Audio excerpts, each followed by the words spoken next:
କିଛି ନୂଆ ପାଇବାର ଆଶାରେ ସେମାନଙ୍କୁ ହରେଇ ଦିଅ ନାହିଁ, ଯେଉଁମାନେ ଆରମ୍ଭରୁ ତୁମ ସାଥିରେ ଥାଆନ୍ତି।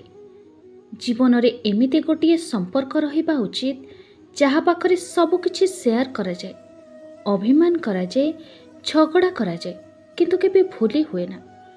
ପୃଥିବୀ ରଙ୍ଗ ବଦଳାଏ ସୂର୍ଯ୍ୟ ବୁଡ଼ିଗଲେ, ଆଉ ମଣିଷ ରଙ୍ଗ ବଦଳାଏ ସ୍ୱାର୍ଥ ସରିଗଲେ। ଖୁସି ଅଳ୍ପ ସମୟ ପାଇଁ ଧୈର୍ଯ୍ୟ ଦେଇଥାଏ, କିନ୍ତୁ ଧୈର୍ଯ୍ୟ ସବୁଦିନ ପାଇଁ ଖୁସି ଦେଇଥାଏ। ଏଥିପାଇଁ ଯେତେବେଳେ ବି ଆପଣଙ୍କର ସମୟ ଖରାପ ହେବ ତ ଟିକେ ହସନ୍ତୁ ଏବଂ ଧୈର୍ଯ୍ୟ ଧରନ୍ତୁ, ଆଉ ସମୟକୁ ତାର କାମ କରିବା ପାଇଁ ଦିଅନ୍ତୁ। ମୂର୍ଖଙ୍କ ସହିତ ଯୁକ୍ତିତର୍କ କରିବା ଗାଲରେ ବସିଥିବା ମଶାକୁ ମାରିବା ପରି ହୋଇଥାଏ। ମଶା ମରୁ ବା ନ ମରୁ, କିନ୍ତୁ ନିଜକୁ ନିଜେ ଚଟକଣି ନିଶ୍ଚିତ ଖାଇବେ।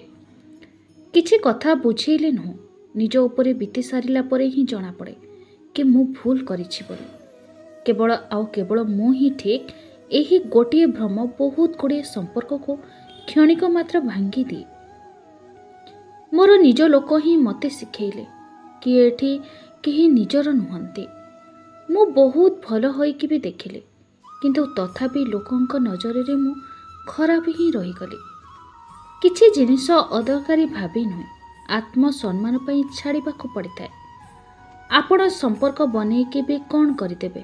କିଛି ଲାଭ ହେବନି ଯେତେବେଳେ ସାମ୍ନାବାଲାର ନିଭାଇବାରେ ଲକ୍ଷ୍ୟ ନଥିବ ଏବଂ ତା ପଛରେ ପଡ଼ି ନିଜର ଆତ୍ମସମ୍ମାନକୁ ନଷ୍ଟ କରନି। ଯିଏ ଯିବାକୁ ଚାହୁଁଛି ତାକୁ ଯିବାକୁ ଦିଅ। ଯଦି ବି ଆଜି ରହିଯାଏ, କାଲି ସେ ପୁଣି ହିଁ ଚାଲିଯିବ। ଯିଏ ଅନ୍ୟର ବିପଦ ଆପଦରେ ସବୁବେଳେ ଠିଆ ହୋଇ ରହିଥାଏ, ସେ ଛୋଟ ଛୋଟ ଭୁଲକୁ ବି ଅଣଦେଖା କରିଦିଏ ଏବଂ ବଡ଼ ହୃଦୟ ରଖି ସମସ୍ତଙ୍କୁ କ୍ଷମା କରିଦିଏ। ସମ୍ପର୍କ ସବୁବେଳେ ଅହଙ୍କାର ଓ ଭୁଲ ବୁଝାମଣା ହିଁ ଭାଙ୍ଗି ଯାଇଥାଏ, କାରଣ ଅହଙ୍କାର କେବେ ବି ସତ ଶୁଣିବାକୁ ଚାହେଁ ନାହିଁ, ଆଉ ଭୁଲ ବୁଝାମଣା କେବେ ବି ସତ ଦେଖିବାକୁ ଚାହେଁ ନାହିଁ।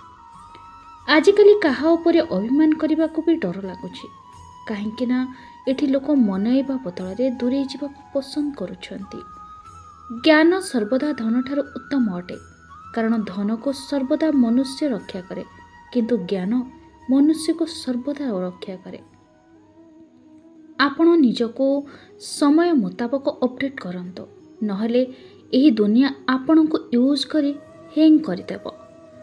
ପାଦରେ ଆଘାତ ଲାଗିଲେ ମଣିଷ ସଠିକ୍ ଭାବେ ଚାଲିବା ଶିଖିଯାଏ, କିନ୍ତୁ ଯେବେ ହୃଦୟରେ ଆଘାତ ଲାଗେ ମଣିଷ ବଞ୍ଚିବା ଶିଖିଯାଏ।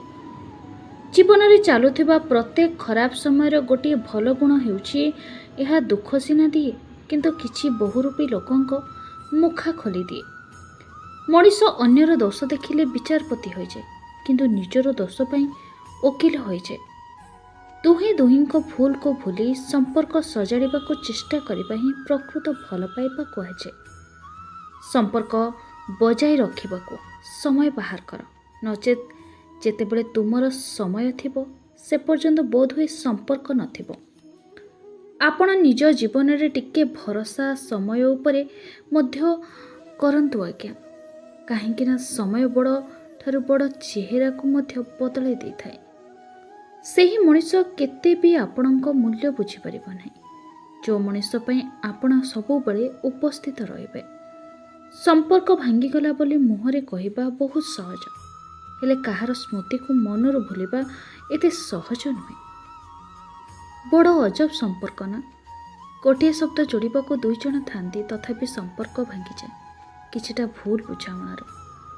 ଜୀବନରେ କେବେ ନିଜକୁ ଦକ୍ଷତାକୁ ନେଇ ଗର୍ବ କରନି, କାହିଁକି ନା ପଥର ଯେବେ ବି ପାଣିରେ ପଡ଼ିଥାଏ ସେତେବେଳେ ତାର ଓଜନ ହିଁ ତାକୁ ପାଣିରେ ବୁଡ଼େଇ ଦେଇଥାଏ।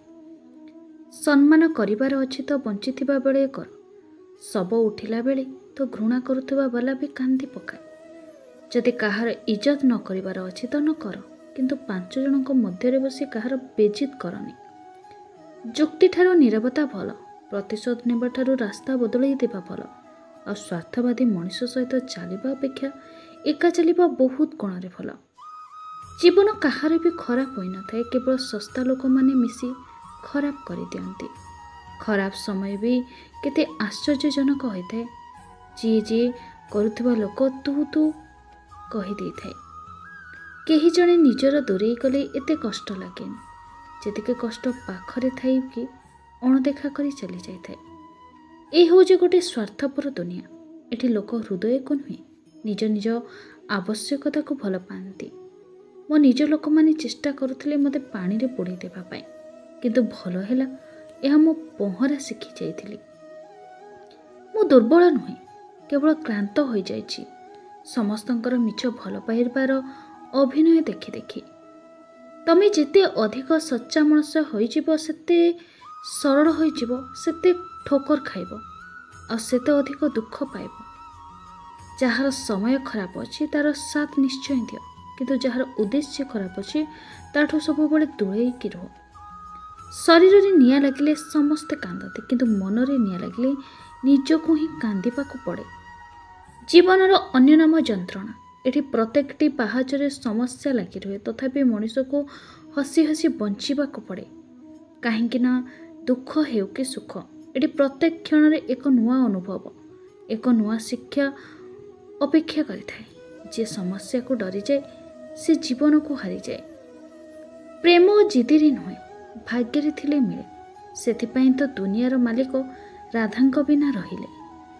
ମଣିଷ ଏହି ଦୁଇଟି ସ୍ଥାନରେ ବାରମ୍ବାର ହାରିଥାଏ, ଗୋଟିଏ ପ୍ରେମ ପାଖରେ ଆଉ ଗୋଟିଏ ପରିବାର ପାଖରେ।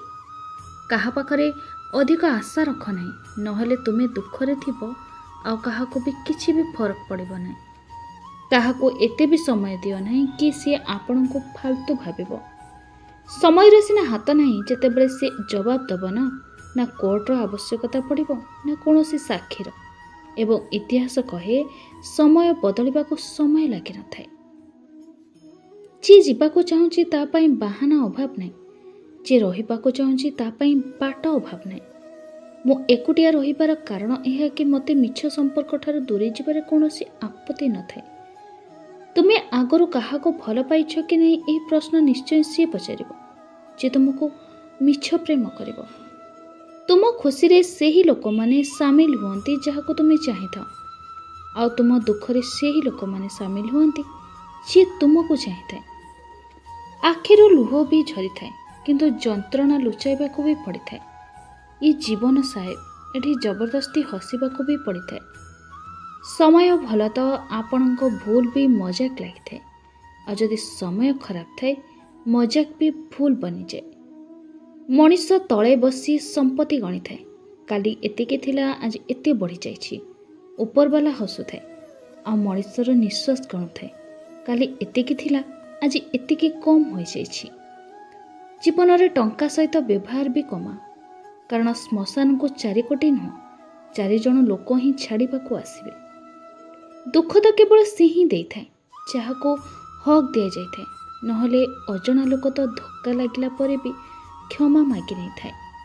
ଯଦି ଆପଣଙ୍କୁ ଏହି ଭିଡ଼ିଓଟି ଭଲ ଲାଗିଥାଏ ତାହେଲେ ନିଶ୍ଚୟ ଲାଇକ୍, କମେଣ୍ଟ, ସେୟାର, ସବସ୍କ୍ରାଇବ୍ କରିବାକୁ ଜମା ବି ଭୁଲିବେ ନାହିଁ। ଜୟ ଶ୍ରୀ କୃଷ୍ଣ।